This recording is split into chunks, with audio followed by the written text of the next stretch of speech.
and a meeting point for the artistic community. And Alan, how did you manage to score the job of president? You weren't quick enough to move away, probably. Well, the situation there is,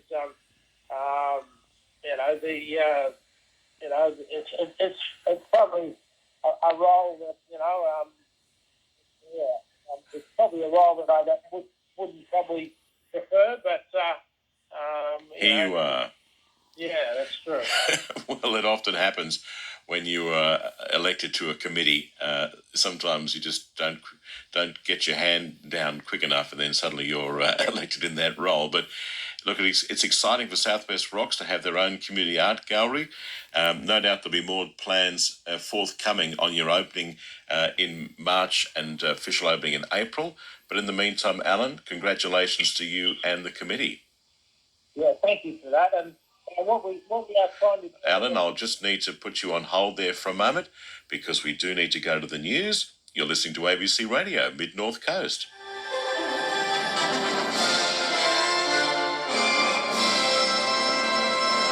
A partly cloudy day, a moderate chance of showers becoming less likely in the afternoon. Good morning, Nick Parmiter with ABC Mid-North and Coast Coast News.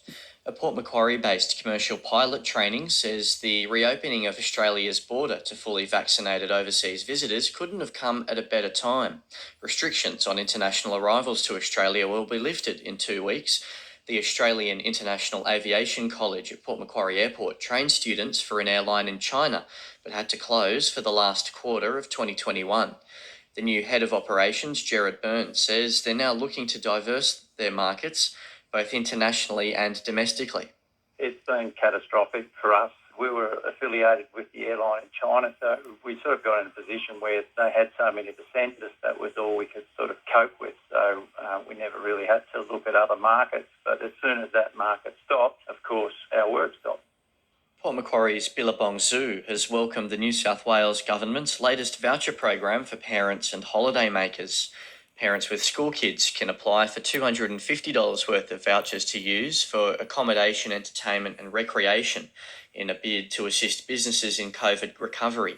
The zoo's director, Mark Stone, believes the vouchers, which can be accessed via the Service New South Wales app, are an effective form of assistance. It's just a matter of rebuilding and moving forward and looking at different pathways now, and voucher systems are a fantastic way of doing that in regards to the simple fact that it's hitting right at the heart of where it's needed. So these new ones are going to help the accommodation side of things as well.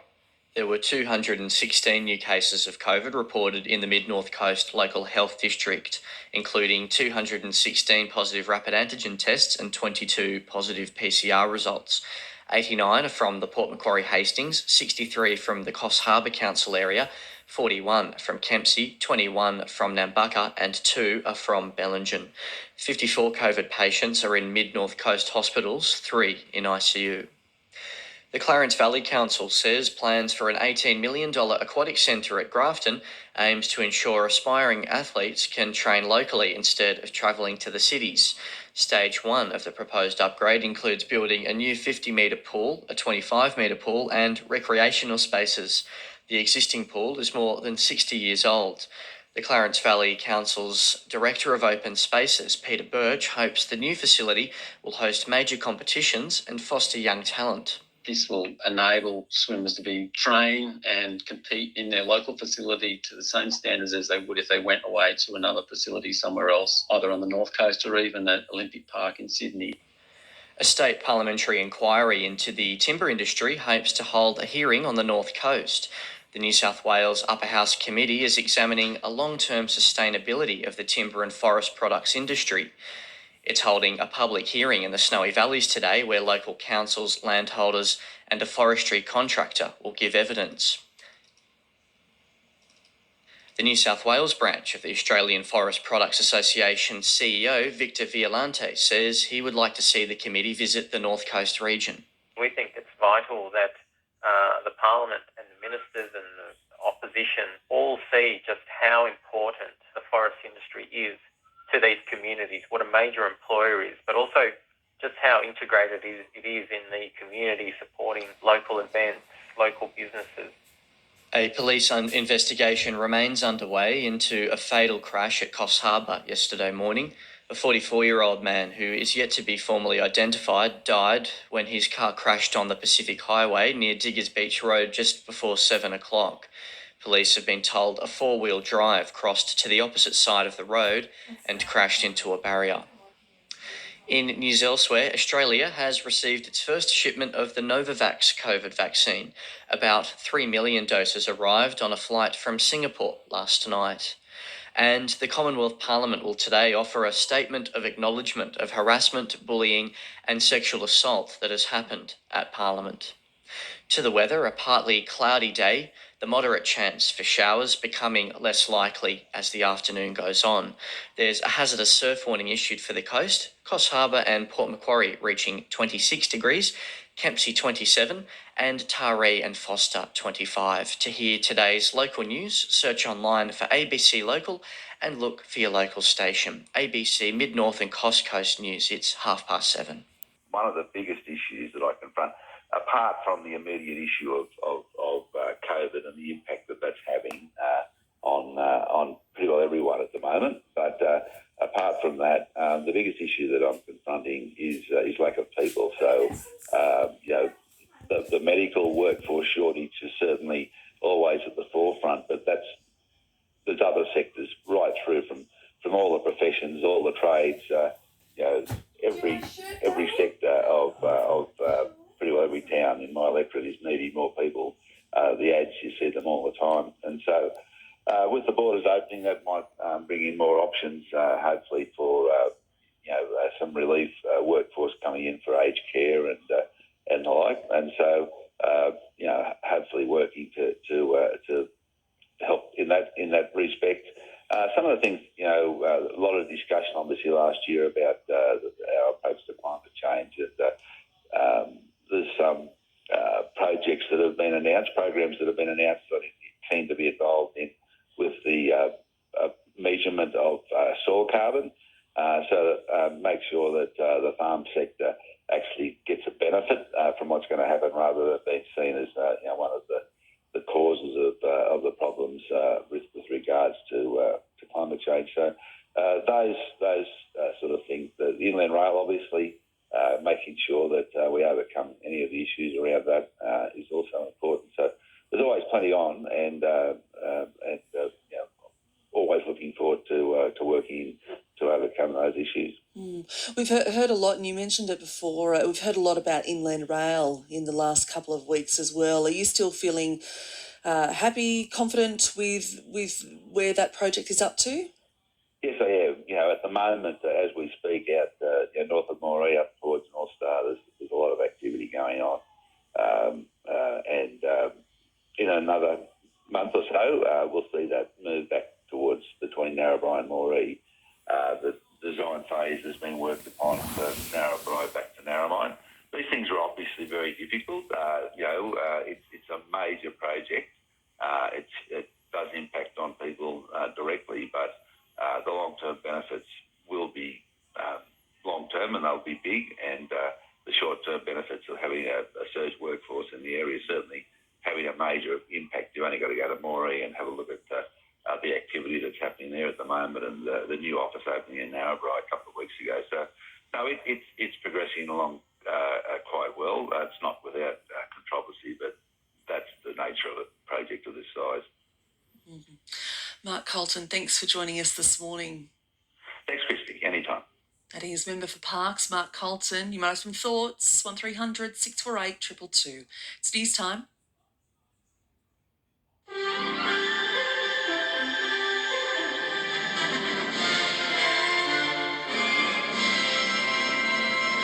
ABC News for New England Northwest. Good morning, I'm Kemi Maguire.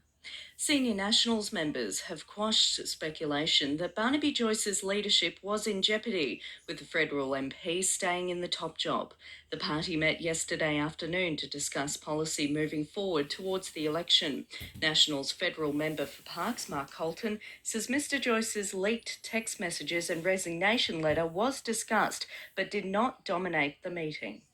think anyone now obviously will be very careful of what they put in the text, but there was no sort of formal discussion around that. But it just goes to show that, these things stay there forever. Barnaby said himself, we are a partnership, and I think that's how we'll be. I don't think it'll impact on the way we're doing work. The Rural Doctors Association of Australia says political parties need to be doing more to help students complete all their medical training in country areas. But the association spokesman, John Hall, says this training is one part of the puzzle in getting aspiring medical professionals to stay in rural areas. He says more needs to be done to support them beyond their initial degree. Funding and support for training towards rural practice, that's rural generalist practice, so training doctors postgraduate beyond medical school in the discipline of rural medicine, which is very different to office-based general practice in the city.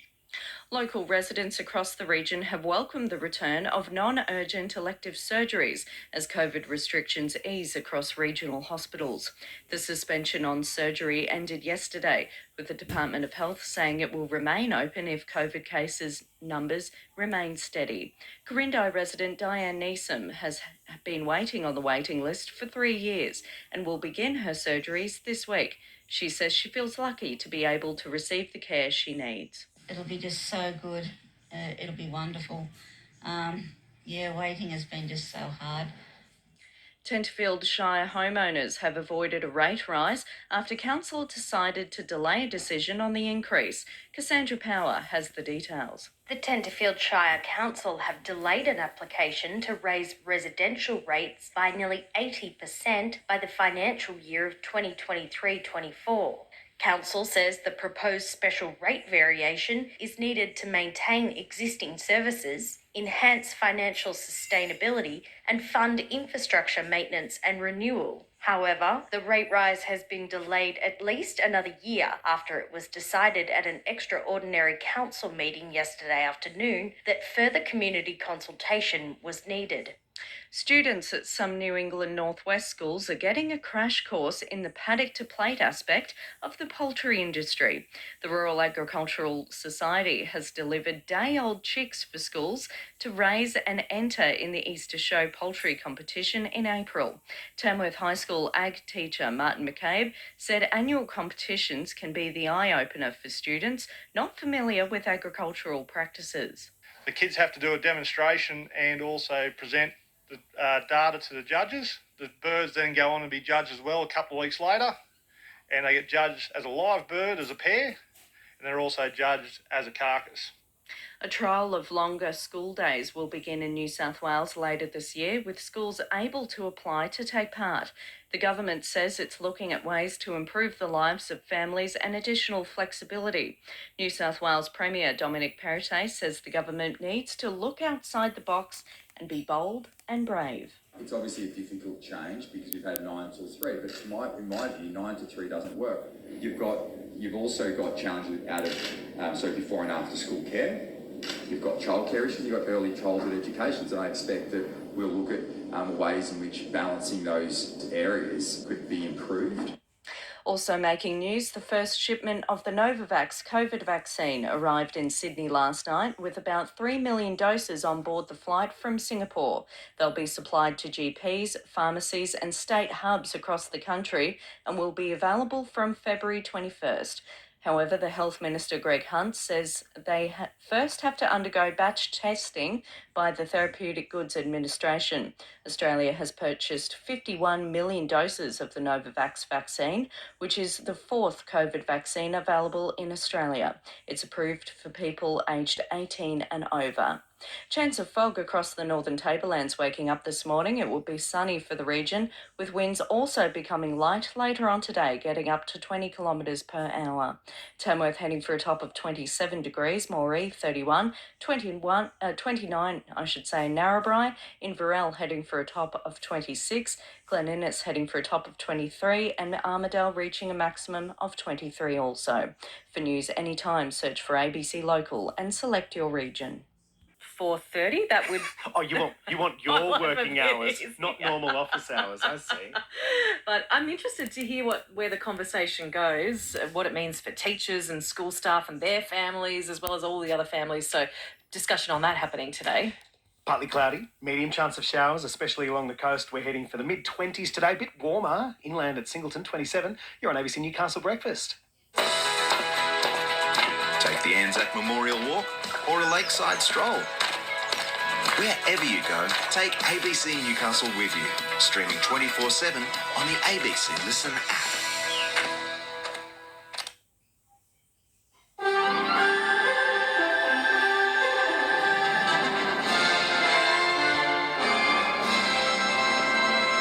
Good morning, I'm Madeline Lewis with the ABC News.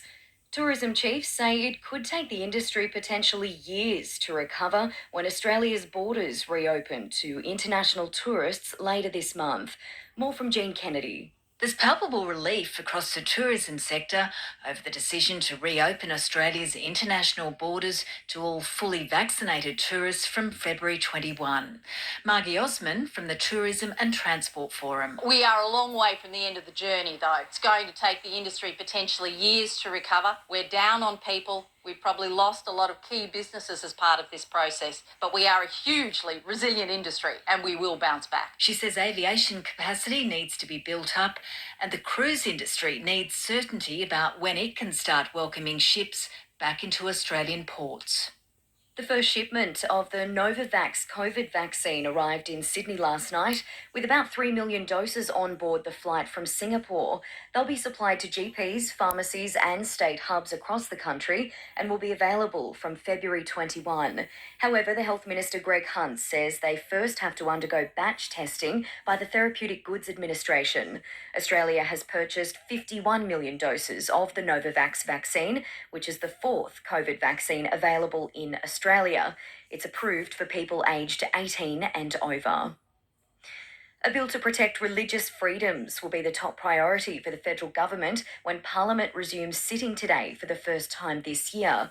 With only limited parliamentary days left before an election has to be called, the coalition is trying to deliver on its promise to pass the proposed protections. But there are divisions within the Liberal Party about whether the bill goes too far and could protect people making discriminatory statements on other grounds, such as sexuality or gender. Liberal Senator Eric Abetz says it's important an agreement is reached so the government can honour its commitment. The bottom line is that religious freedom does need to be protected, and in relation to schooling, ultimately it should be up to mums and dads to determine the basic ethos of the school. A trial examining whether to overhaul traditional school hours in New South Wales will start later this year. The government says it's looking at ways to improve the lives of families, and additional flexibility in schools is something that will help. New South Wales Premier Dominic Perrottet says that the government needs to look outside the box and be bold and brave. It's obviously a difficult change because we've had 9 till 3, but in my view, 9 to 3 doesn't work. You've also got challenges out of so before and after school care. You've got childcare issues, you've got early childhood education, so I expect that we'll look at ways in which balancing those areas could be improved. The Crown says a Central Coast man's pursuit of a wealthy woman gave him motive to kill a younger lover whose body has never been found. Giselle Wakatama has this report. 23-year-old Liesl Smith was last seen in the car of her lover, James Scott Church, in 2012.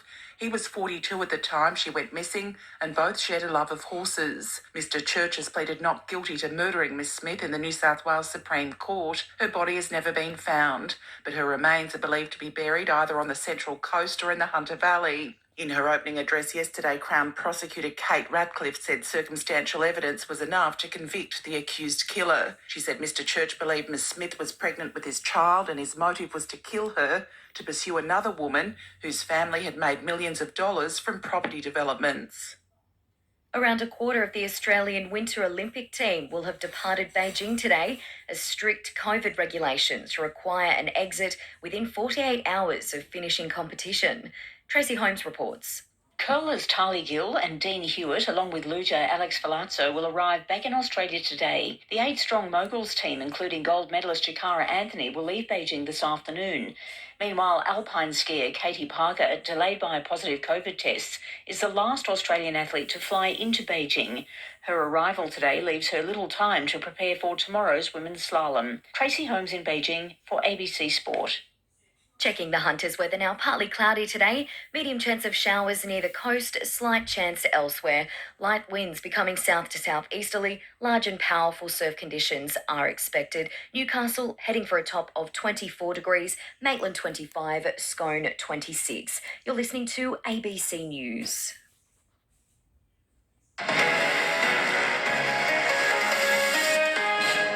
Good morning, this is AM, I'm Sabra Lane. Federal Parliament resumes today with the government's handling of the Omicron wave. Let's be honest, that's what I always want to know. That's coming up for you after the 6:30 news. abc.net.au/Newcastle for what's on and when. The latest news, sports and program segments, the latest shows available online. abc.net.au/Newcastle. Your one-stop shop. Your local.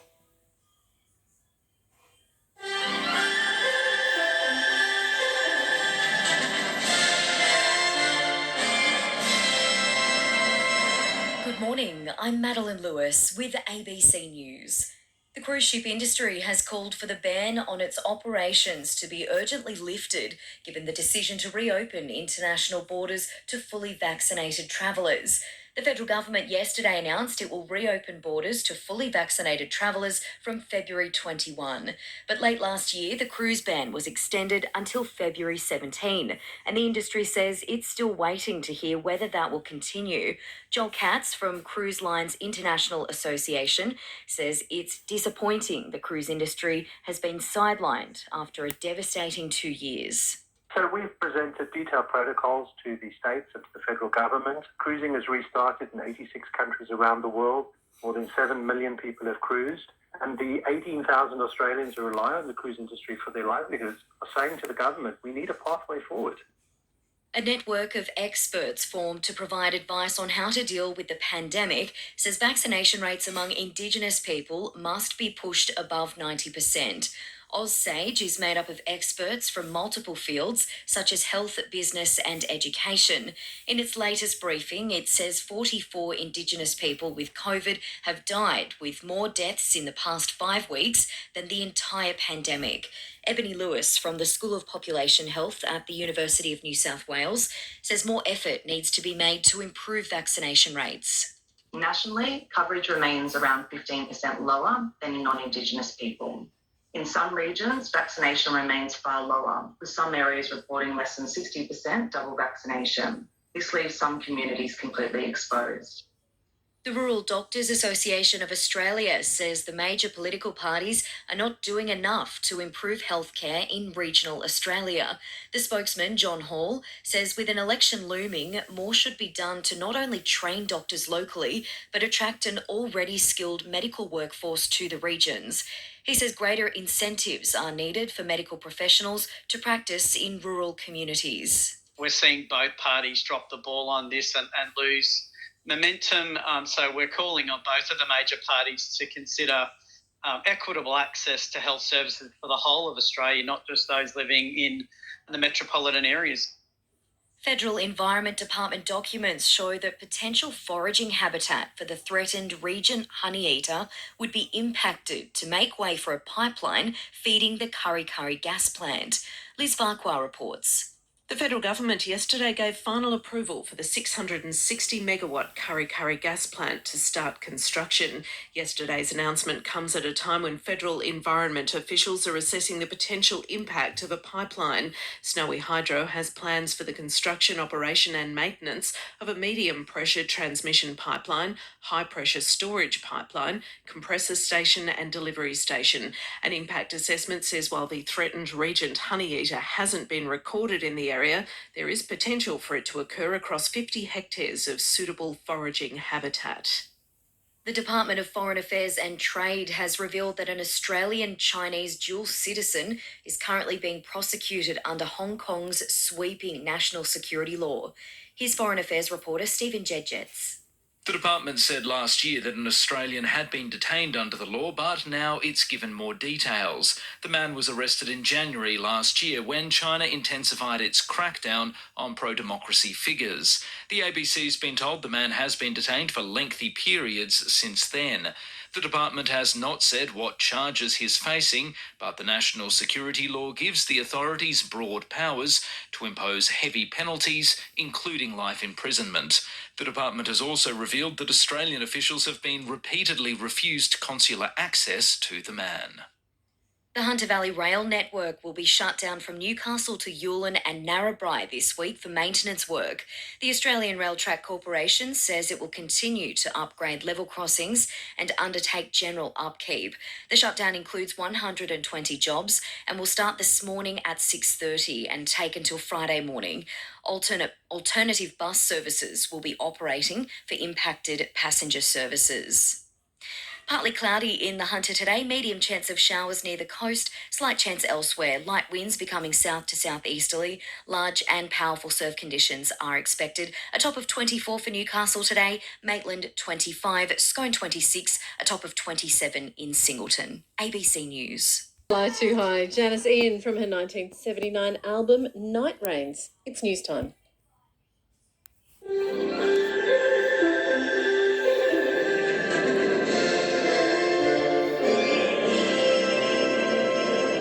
Good morning, Emma Rennie with ABC News. COVID infection rates have steadied in the region with just over 300 cases in the most recent figures. Bronwyn Herbert has more. In the latest reporting period, 314 new COVID cases have been detected in the Northern New South Wales Local Health District. Of those, 100 were from PCR tests and 214 were from rapid antigen tests. The Tweed local government area recorded 103 of these cases and the Clarence Valley 56. There are 32 people in hospital with the virus and 4 of those patients are in intensive care. Police are investigating the death of a man at Ballina and are seeking public help. The 54-year-old man was found unconscious with serious head injuries near Holden Lane on Saturday afternoon. He was taken to Lismore Base Hospital in a critical condition but died on Sunday. A post-mortem examination will be conducted and police are asking anyone with CCTV or dashcam footage from Holden Lane, Tamar Street or Martin Street between midday and 5 p.m. Saturday to contact police or Crime Stoppers. It's anticipated that First Nations elders will help guide a new school for Indigenous students in Tweed Heads as it continues to grow. The newly opened Pacific Gully Jarjum's Christian School currently has 10 students, but plans to have up to 60. Head teacher and a Wabikal woman, Chloe Allen, says Bundjalung elders have been supportive.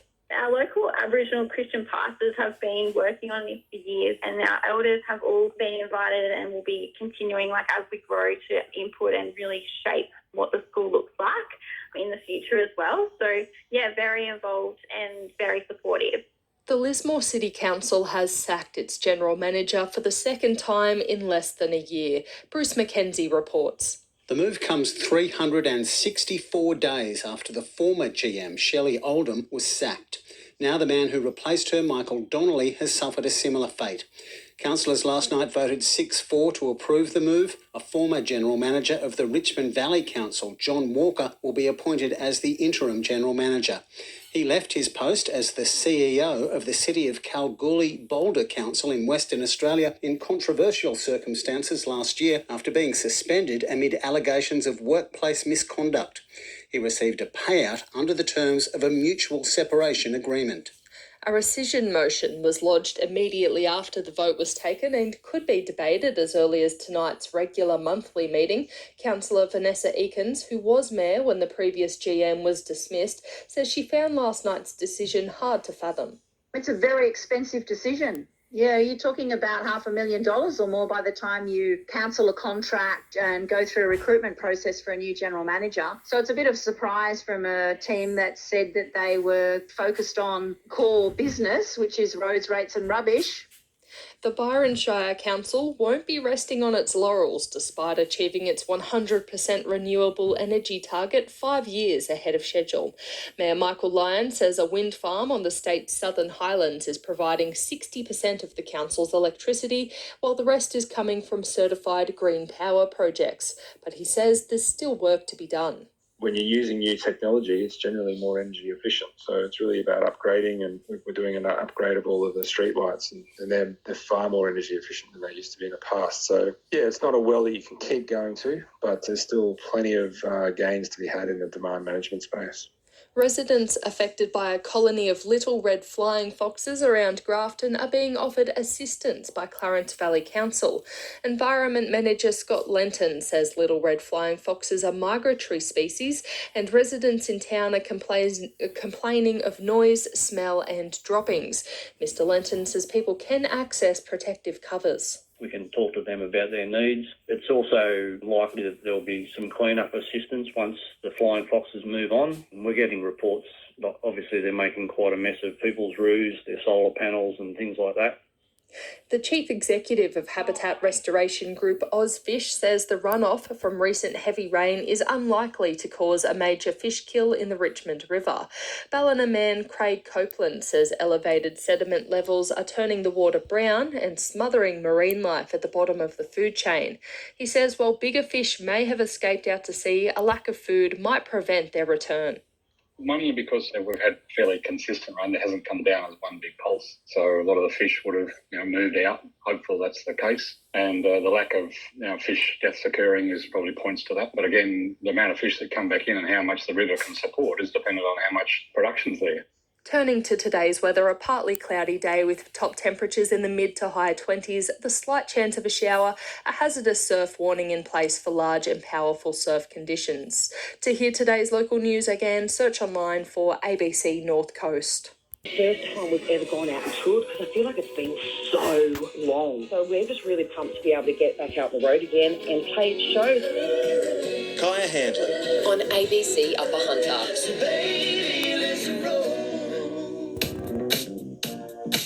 Amelia Bernasconi on ABC Upper Hunter. And great to be with you this Tuesday morning. The news coming your way in just a sec. On the other side of that, we will be hearing from the Rural Doctors Association. Some exciting news, an exciting trial of sorts in Dubbo, and we're hoping it can be replicated across regional New South Wales. You'll hear more from the RDA after the news. ABC Radio, it's yours. Yours for all things local. Yours brought to you by local people based in your local bureau. Yours for locals by locals. ABC Upper Hunter.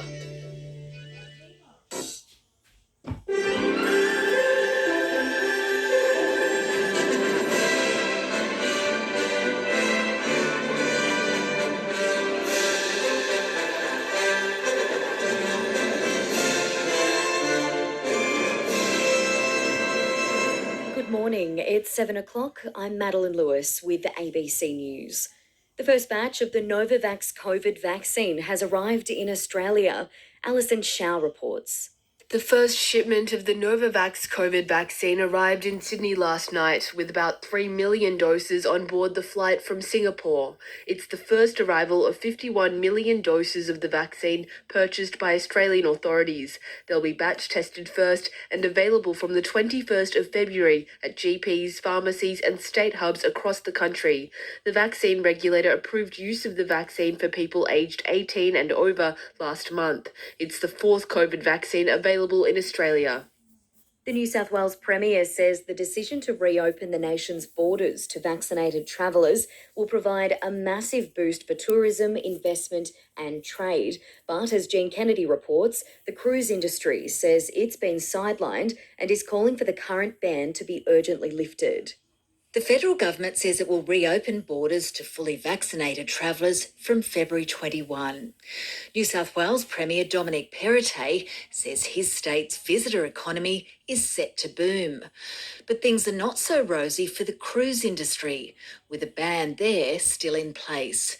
Joel Katz is Managing Director from Cruise Lines International Association. The 18,000 Australians who rely on the cruise industry for their livelihoods are really angry and frustrated at the lack of progress. He's called for the ban to be urgently lifted.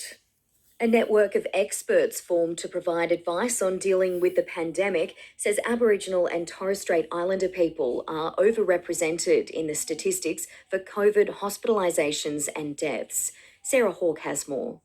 Osage is made up of experts from multiple fields such as health, business and education. In its latest briefing, the group says 44 Indigenous people have died, with more deaths in the past 5 weeks than the entire pandemic. Ebony Lewis from the School of Population Health at the University of New South Wales says there have been over 1,800 Indigenous people hospitalised with COVID. Having approximately twice the rate of ICU admissions and deaths compared to non-Indigenous Australians of the same age. The group says vaccination rates amongst Indigenous people is 15% lower than non-Indigenous and must lift. The Rural Doctors Association of Australia says political parties need to be doing more to encourage students to complete all their medical training in country areas. The association's spokesman, John Hall, says training is one part of the puzzle in getting aspiring medical professionals to stay on in rural areas. He says more needs to be done to support them beyond their initial degree.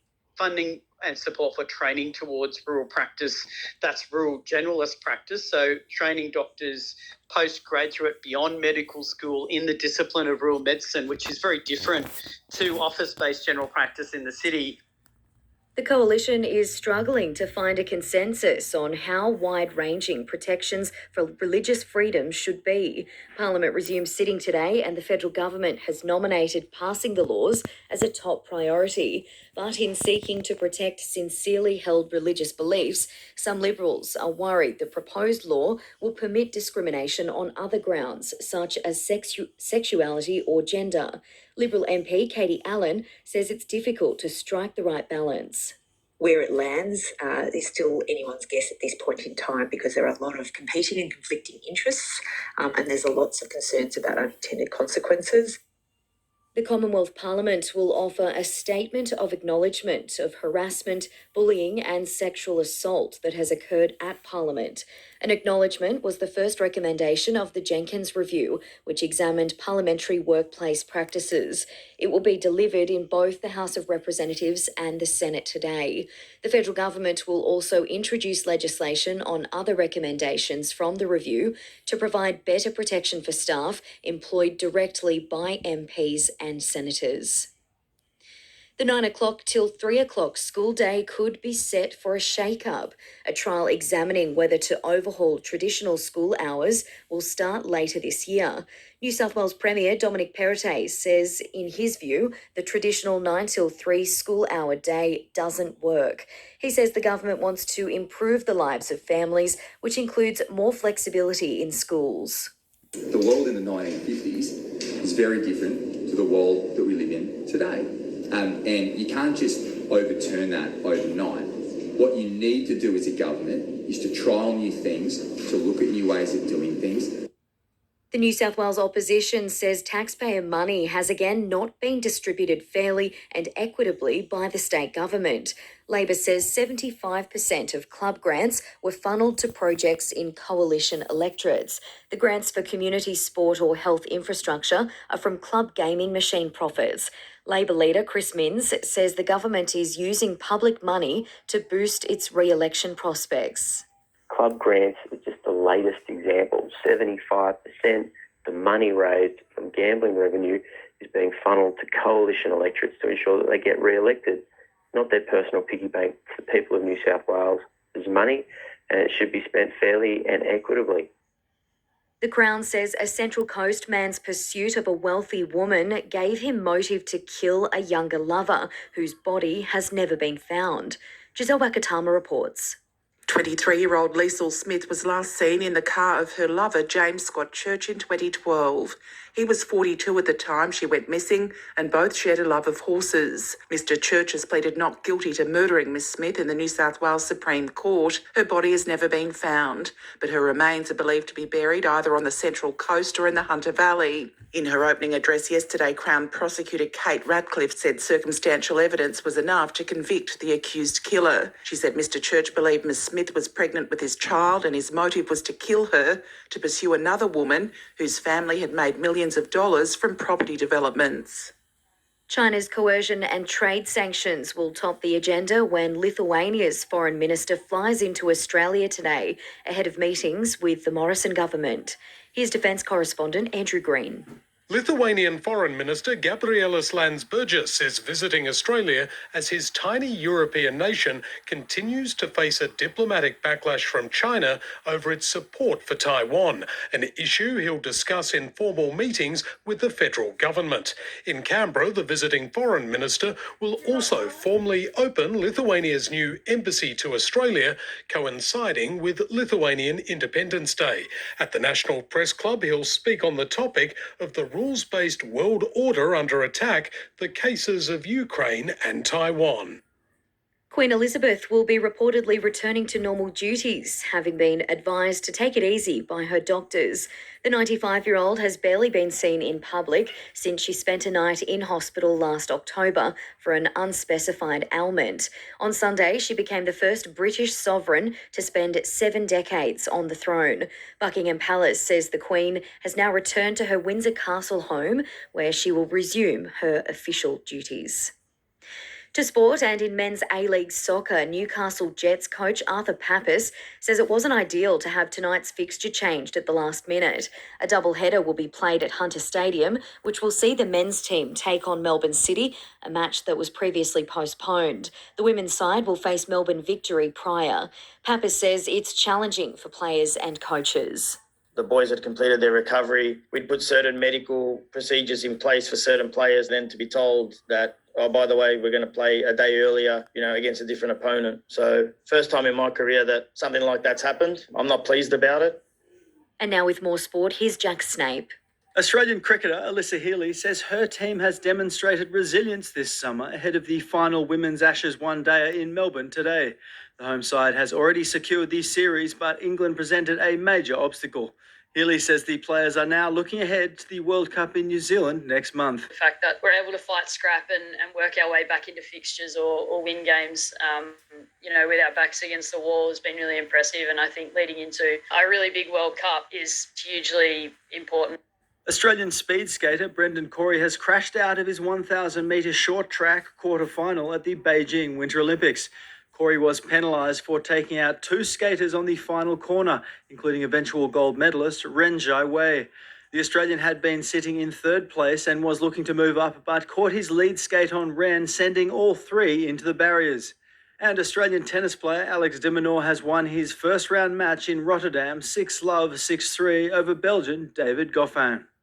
Partly cloudy in the Hunter today, medium chance of showers near the coast, light winds, large and powerful surf conditions are expected. A top of 24 for Newcastle. ABC News. Amelia Bernasconi on ABC Upper Hunter. ABC Upper Hunter.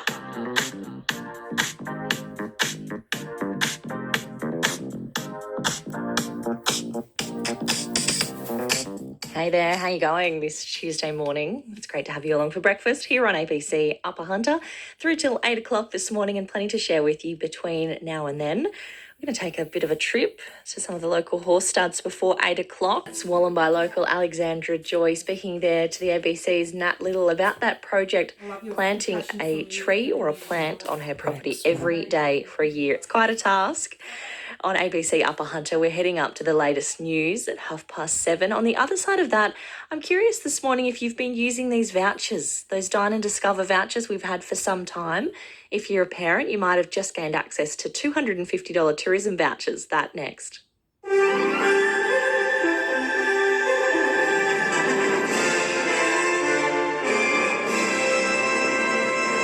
Good morning, I'm Madeline Lewis with ABC Hunter News. Tourism chiefs say it will take some time for the sector to get back on its feet after a decision to reopen Australia's international borders to tourists. From February 21, international tourists, business travellers, family and friends will be welcomed back to Australia once again. Every traveller into Australia needs to be double vaxxed to be allowed in. Margie Osmond from the Tourism and Transport Forum says it's a thrill to have an opening date. We need to market Australia and the individual states very aggressively because this is now a very competitive global market with every other country in the world looking for those leisure tourists as well, and many of them having the head start on us. Federal Environment Department documents show that potential foraging habitat for the threatened regent honeyeater would be impacted to make way for a pipeline feeding the Kurri Kurri gas plant. Liz Farquhar reports. The federal government yesterday gave final approval for the 660 megawatt Kurri Kurri gas plant to start construction. Yesterday's announcement comes at a time when federal environment officials are assessing the potential impact of a pipeline. Snowy Hydro has plans for the construction, operation and maintenance of a medium pressure transmission pipeline, high pressure storage pipeline, compressor station and delivery station. An impact assessment says while the threatened regent honeyeater hasn't been recorded in the area, there is potential for it to occur across 50 hectares of suitable foraging habitat. The Rural Doctors Association of Australia says the major political parties are not doing enough to improve healthcare in regional Australia. The spokesman, John Hall, says with an election looming, more should be done to not only train doctors locally, but attract an already skilled medical workforce to the regions. He says greater incentives are needed for medical professionals to practice in rural communities. We're seeing both parties drop the ball on this and lose momentum. So we're calling on both of the major parties to consider equitable access to health services for the whole of Australia, not just those living in the metropolitan areas. There are currently 49 COVID cases being cared for in Hunter, New England hospitals, including one in intensive care. In the latest reporting period, 855 new cases were diagnosed. They include 524 rapid antigen tests and 331 PCR results. Maitland is hoping to attract more visitors as people start to plan holidays after 2 years of lockdowns and travel restrictions. Make It Maitland is a new tourism campaign being launched by the local council. Caroline Booth is Maitland Council's coordinator of city and visitor economy and says there's a big focus on local produce and what the region has to offer. All of the great produce we have in Maitland, the makers of Maitland. So certainly we've got food and restaurants, cafes on offer, amazing heritage and history, beautiful natural areas, farmland, and with this rain lately, it's certainly very green. The Hunter Valley Rail Network will be shut down from Newcastle to Yulin and Narrabri this week for maintenance work. The Australian Rail Track Corporation says it will continue to upgrade level crossings and undertake general upkeep. The shutdown includes 120 jobs and will start this morning and be in place until Friday morning. Alternative bus services will be operating for impacted passenger services. To sport now, and in men's A-League soccer, Newcastle Jets coach Arthur Pappas says it's unfair to teams to flip the fixtures so quickly ahead of games.